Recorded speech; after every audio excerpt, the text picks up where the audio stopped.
I'm going to just pass out flyers if you haven't received one yet. And this just kind of gives a little bit of my background, experience, and why I'm running for Highland City, and then also some of my views on some of the issues that we face. But really quick, I just want to give you guys a little bit information about myself. My name's Kim Rodela. I've lived here in Highland for about 8 years. My husband and I have 4 kids, ages, 11, 8, 4, and 2.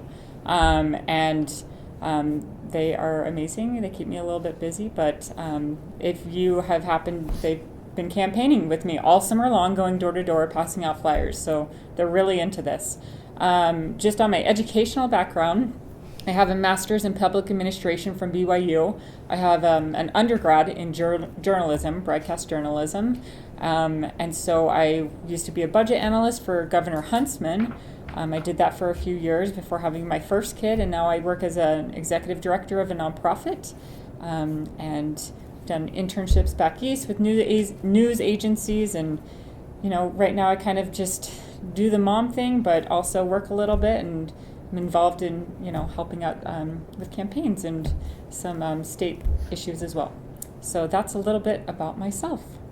What's your nonprofit? Oh, that is a great question. Mm-hmm. It's a really long name. It's called International Association for Business and Society. It's called IABS, and it's basically professors, business ethic professors all over the world who teach business ethics. And in order to get tenureship, they have to publish in journals and belong to an association and present at a conference. And so I basically am the only employee, and I manage their association. I do their financial books, and it's a pretty sweet gig because once a year they have an international conference, and I get to go, and I'm off to Portugal this year, so I get to manage all of them. But it's kind of nice also because I hear a lot about business ethics and really how the world is evolving and how we can manage it with an ethical perspective. So the function of your nonprofit is to hold a conference once every year. Yeah, right? Yeah, and produce journals as well, and basically run the association. So there's about 450 members. Who receives the journals? Who uses the journals? That's a good question. Mostly the members receive the journals. So it's business and ethics, business and society, but also universities and libraries receive them as well. It must be a function also to promote ethical behavior in government. Yeah, government and private businesses. Yeah. So I just do it about 10 hours a week from home. It keeps me sane because I've got 4 kids. So, yeah. Too bad a few more of our government people didn't read some of that. Oh, I know. It's fun. I mean, it's interesting because I get all the background of, what's up and coming in that business ethic, educational world. But I also get to listen to professors and their viewpoints, and they are different from mine as well. There's just a little bit more of a liberal stance on that. So one candidate who was in here talked about financial stability of the city. Because of your background in finances, what's your take on where the city is as far as revenue and expenses and where we're projected to go? That's a good question. Okay, what's your name first of all? Renee Brady. Oh, you're Renee. Okay, that is a great question. I've heard about her so much, and I stopped by your house, but you weren't home one time. Yeah. Okay, this is my perspective on it. I feel like the city has kicked a lot of projects down the road, and we are going to pay the price for it. We're projected to be at a deficit within the next few years because we have not been maintaining these projects. And so what happens when, DeVrell, for example, you have a house and you have not maintained it for 10 years? What's going to happen to that house? Well, you sell it. So I think we should sell the city of Highland and go find another one. Well, yeah. But if you're not going to maintain your house and, change your filters in your air conditioning unit and really do those little things, you're going to pay a lot more money down the road, all of a sudden having to fix those things. And that's what we're facing right now. Really, that's why one of the main reasons why I'm running. I was actually approached to run. I didn't even think about running for city council. I do have 4 kids at home, and I thought I'll do it one of these days, but this isn't the time. But I did see that budget, and I saw a need, and I knew that I really did have the skills and the background to help out. So with that, I would look line by line at every single item. One of the things I'm great at, not just government and my education, but also my personal life, is figuring out where to cut expenses and where we can find those unique ways to raise revenues. We can always talk about looking at that property tax. It hasn't been raised for a while. But before we even look at that, what are some ways that other cities are getting revenue sources? What is Lehigh doing, for example? I just saw the other day a newspaper article printed that they raised their impact fee for basement rentals from $1,500 to $4,500. I'm not saying we should do that, but we don't charge an impact fee for basement rentals whatsoever. So I'm just saying, you know what? Let's look through other cities. Let's see what they're doing. My sister-in-law is mayor of Cedar City, and I've been going over her budget as well and asking her, hey, how do you guys make revenue? How are you cutting expenses? What are you doing? So it's kind of nice that I can go to somebody else and ask, what are you doing in your city? I think it's always great. I mean, we're not experts, so let's look and see what other people are doing as well. Great question. What do you think about using volunteers to cut some of the costs? I love that. I had the opportunity to meet with Jesse Adamson, our old mayor, and it was a great meeting because he is just the type of person that goes out and, for example, he saw that the bathroom at Highland Glen, you couldn't even see it because there was shrubs and weeds just, so high up. And so he, contacted the city and to say, hey, I see this problem. We really need to fix this. Didn't really get a response back. So what did you go do? Spend an hour out there, and it looks great. And I think that when I talk about maintenance of parks and open space and trails, I think it's 2-part. I think it's one part of figuring out, are we spending enough money in that area? Are we doing all we can to maintain it? But the second part is, are we as residents doing enough as well? Why do we have to say, there is this weed and this crack right here and somebody needs to come fix it? Or can I take 10 minutes and just do it myself? Because, we are a community and we need to look out for our community. So when you see a problem, just go do it. My kids will always tell you, if I ever see trash on the ground, if I even see a opposing candidate's campaign sign that's thrown on the ground, I'll go and fix it. I'll go and pick up trash. It's the little things that really count. The city wants beauty. Beauty costs. Mm-hmm, mm-hmm. I loved it when Brother Osler, Mr. Osler, sorry about that. Wrong meeting. When he said the other night, we're talking about a park where kids can play and where they can have pickleball and all this. Mm-hmm. And everybody's talking about having flowers and all this, and all I could think of was my kids out there playing football, and they don't give a hoot what they run through. I think that's an interesting question. You can put in a few trees. Yeah. And I mentioned that, and they just kept talking about $35,000 to buy trees, and I thought, if my senior or my oldest grandson could plant 50 trees in one day for a scout project, and they don't have to be that big, they can be this big. They'll grow, but volunteerism is what built this place. Yeah. I've been here 25 years, and there is a lot of volunteer labor from the early fire department that did a tremendous job. Not a better job, but much. I love that. Did it. And this area was raised on that. Yeah. And people don't seem to think about that. Oh, yeah. You can say, hey, come on over and help me put in my lawn. Or you know, Yeah. so it's just as easy to say, let's go out there and have a barbecue and clean up that back field. Yeah, I think that's something that we do need to focus on more, because so many times, and instead of, you know, somebody looking at the problem and finding a solution for themselves, they're just looking at a blame, and who can we blame, and then how can we make this a negative situation and make it worse. I think things have changed over the last 50 years. I was going to say that. We used to have a huge volunteer Yeah. base, and then women started working, Mm-hmm. and that's changed things. We don't Have have that. as much time, you know, free time to volunteer Yeah. for things. And we've kind of gotten out of the habit of doing that. And I Yeah. think it's maybe an awareness problem that we need, like the Highland Living magazine, all of those things that are Highland that come to everybody.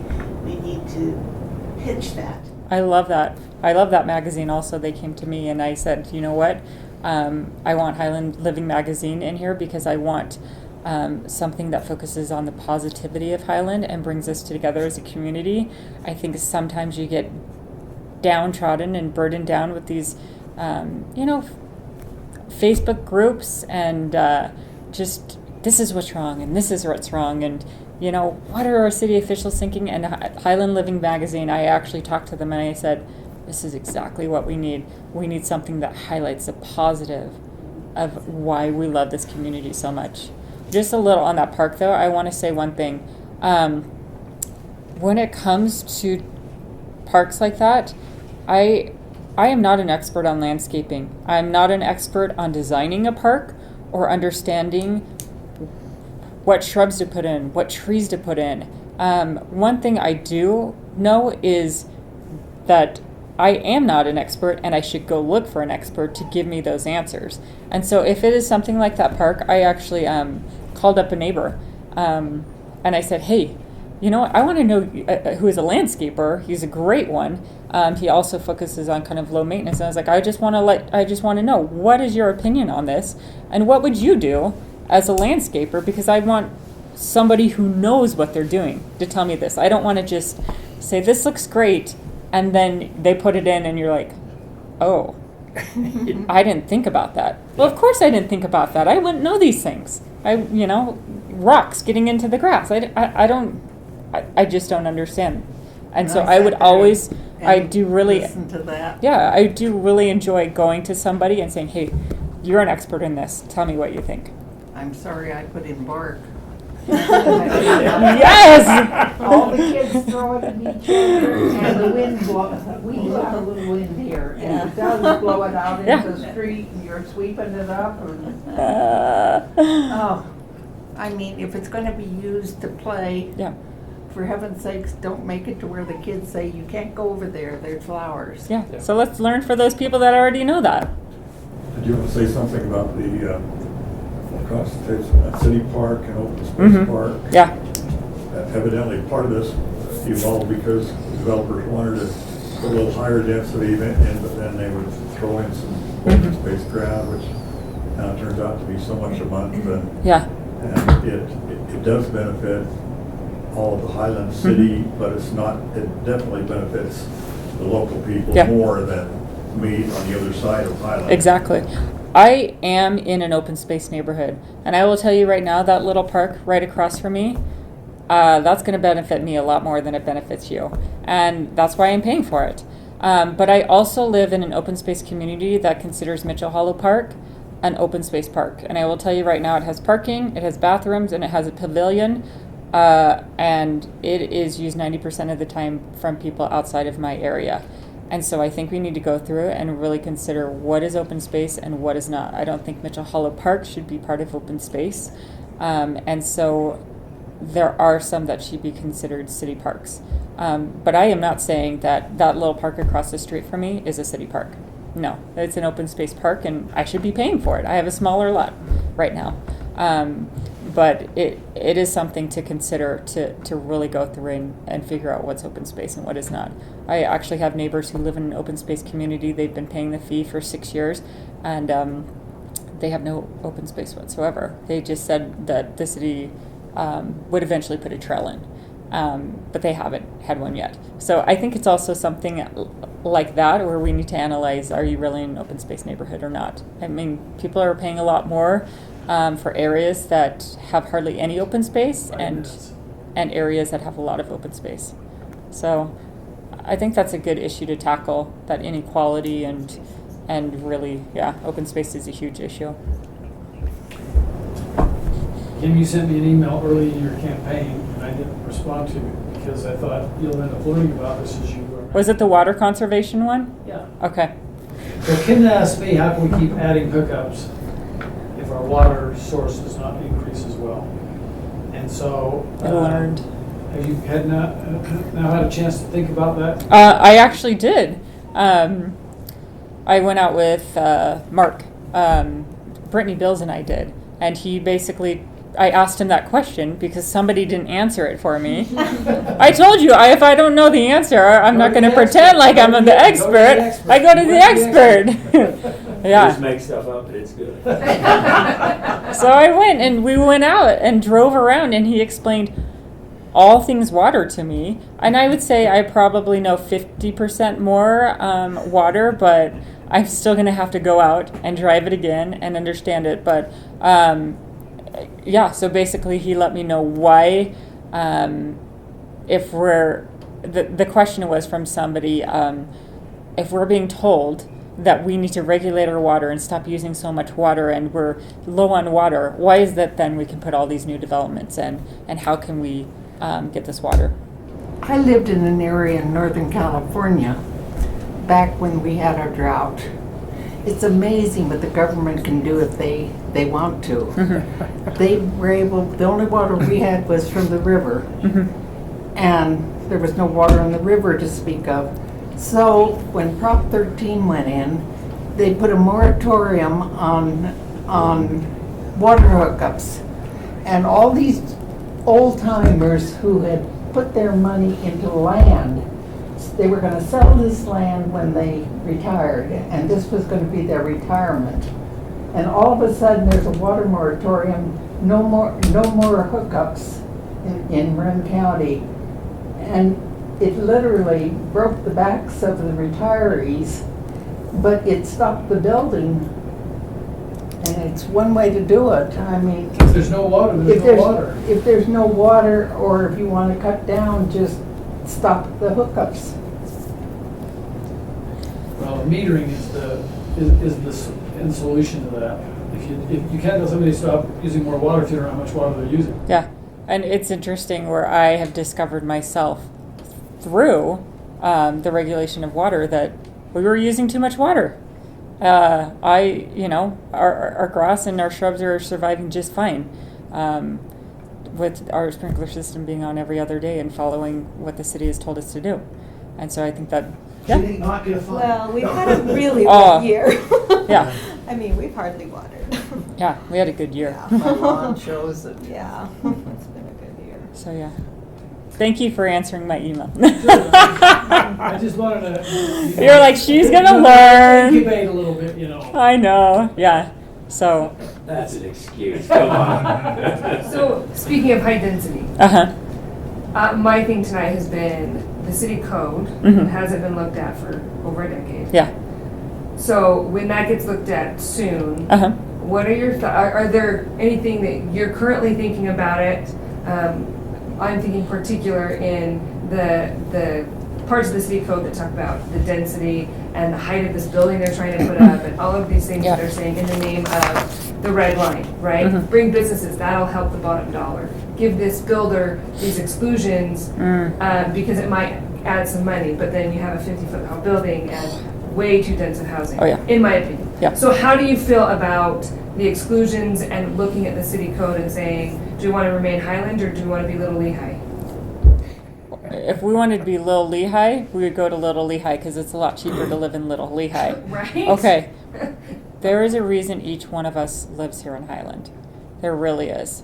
I mean, I looked at Highland for years until I could be able to find a house that I could afford. We bought our house and we had to put a lot of work into it. And it took us a lot to get into that house. But we knew we wanted Highland because it had the open space, it had the larger lots. It really did feel like a home and like a community. And that is something that I for sure want to continue and emphasize and make a priority. We already have Lehigh. We already have an American Fork. Let's stay Highland. And that is really one of my true priorities. I will not stray away from that. I can pinky promise. That's as somebody actually asked me to pinky promise. And I think if you ask Lehigh City, Time is up.